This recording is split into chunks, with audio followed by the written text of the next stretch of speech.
Je me rends compte que j'ai fait quelques tips pour vous apprendre à utiliser Final Cut Pro, mais en fait là, maintenant je me pose la question, est-ce que vous savez utiliser Final Cut Pro? Est-ce que vous savez ce que c'est? Donc en vue de la situation sanitaire actuelle, des gens qui travaillent peut-être pas et qui ont envie simplement d'apprendre à faire du montage, utiliser Final Cut, eh ben j'ai décidé de faire quelques petites vidéos plutôt courtes pour vous apprendre les bases du programme, à quoi il sert, et théoriquement vous devriez être capable à la fin de ces petites vidéos de faire un montage du début jusqu'à la fin. Donc pour commencer cette vidéo, la première question à se poser c'est Final Cut Pro, c'est quoi? Final Cut Pro, c'est un logiciel qui fonctionne exclusivement sur macOS. Donc, toutes les personnes là actuellement qui sont en train de se dire « Est-ce que je peux utiliser Final Cut Pro sur un PC ?» Eh ben, la réponse est non. Non, il fonctionne seulement sur Mac. Et bon, il y a d'autres solutions comme le Hackintosh, mais là n'est pas le débat aujourd'hui. Il n'y a pas que Final Cut Pro pour faire du montage, on est bien d'accord. Il y a d'autres logiciels qui sont multiplateformes. Il y a par exemple, Adobe Premiere Pro, mais il fonctionne sur la base d'un abonnement mensuel ou annuel. Il y a DaVinci qui a une version gratuite, et la version gratuite est d'ailleurs super complète, donc vous pouvez l'utiliser, mais ça fonctionne pas exactement de la même manière que Premiere Pro et Final Cut Pro. Et du coup là vous allez me dire, mais s'il y a plusieurs logiciels, c'est quoi le meilleur? Parce qu'en général on veut toujours travailler avec le meilleur logiciel. Et ben la réponse c'est que ça dépend de chacun, en fait, tout simplement. Moi j'ai une grande préférence pour Final Cut.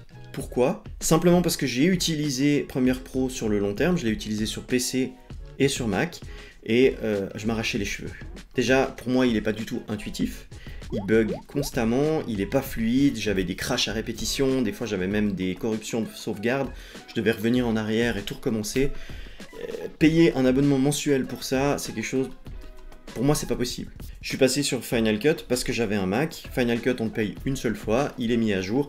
Il y a énormément de ressemblances avec Premiere Pro, à part que pour moi, il est plus intuitif, plus fluide. Mais après, c'est personnel. Chaque personne va apprécier un logiciel différent à sa manière.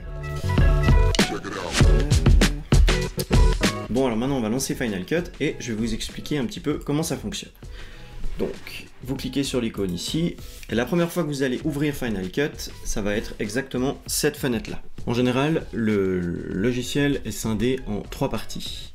Alors, ici, vous aurez vos rushs, ici, ce sera le visualiseur, où vous visualiserez vos vidéos, et ici, il y aura la timeline qui vous permettra de construire votre vidéo. Final Cut a une manière de trier les fichiers bien à lui.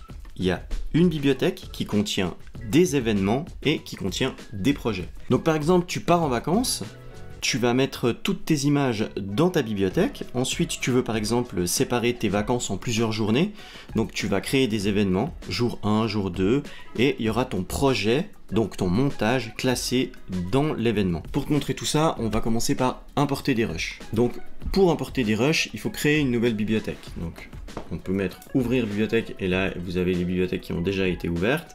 Sinon, vous mettez nouvelle. Là, il va vous demander où vous voulez l'enregistrer. Donc moi, je bosse toujours sur un SSD parce que j'aime bien pouvoir récupérer mon montage sur d'autres ordinateurs et travailler sur d'autres ordinateurs. Donc je fais ça sur mon SSD et ça va très bien. Donc là, j'ai mon SSD. Ensuite, vous allez créer un dossier avec le nom de votre vidéo. Donc là, ce sera une vidéo de drone. Je vais mettre mon fichier dedans. Si je prends mon dossier vidéo qui se trouve ici, là vous avez le fichier Final Cut Pro qui s'appelle sans titre du coup parce que j'ai oublié de le renommer. Et à l'intérieur de ce dossier, moi je mets toujours mes montages toujours dans le même dossier. Ce qui veut dire que je vais mettre mes rushs par caméra, le matériel utilisé s'il y a du matériel comme des logos, etc. Ensuite, si vous avez de la musique, je vais créer un dossier spécifique pour la musique que je vais mettre dessus. Et si vous avez par exemple du sound design, etc., je vais créer un autre dossier. Donc là, moi j'ai déjà importé mes fichiers depuis ma caméra, donc j'ai créé un dossier Mavic 2 avec mes rushs de drone et un dossier pour la GoPro avec les rushs de GoPro. L'avantage de faire comme ça, c'est que si vous prenez vos dossiers et que vous les glissez directement dans Final Cut, il va vous les classer par dossier. Vous aurez ici, c'est l'événement qui date d'aujourd'hui. Donc là, vous avez tous les rushs et sinon, vous avez par dossier les rushs GoPro et les rushs de drone. Autre chose encore qui est très important quand vous créez un fichier sur Final Cut, c'est les propriétés de la bibliothèque et surtout l'emplacement de stockage, parce que Final Cut fait des rendus continuels et vos montages vont être très vite très lourds.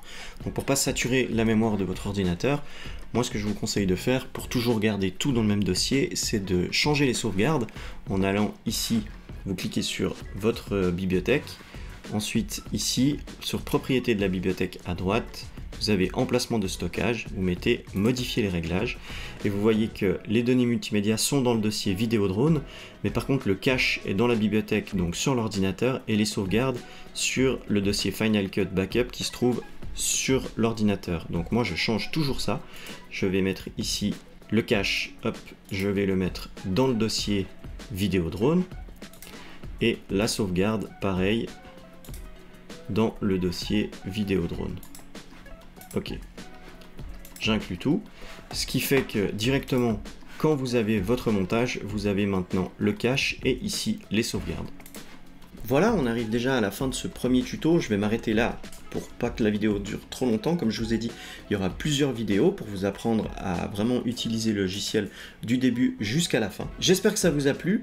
N'oubliez pas de vous abonner à la chaîne YouTube pour ne pas rater les vidéos suivantes. Je vais essayer d'avoir une régularité dans les publications. Et c'est aussi un moyen de me donner de la force et de me montrer que ça vous plaît. On se retrouve dans la prochaine vidéo où je vous expliquerai comment créer un projet, comment mettre vos rushs sur la timeline et aussi choisir quel format de vidéo vous voulez, si vous voulez une vidéo HD, 4K, etc. A bientôt pour la suite. Salut quoi!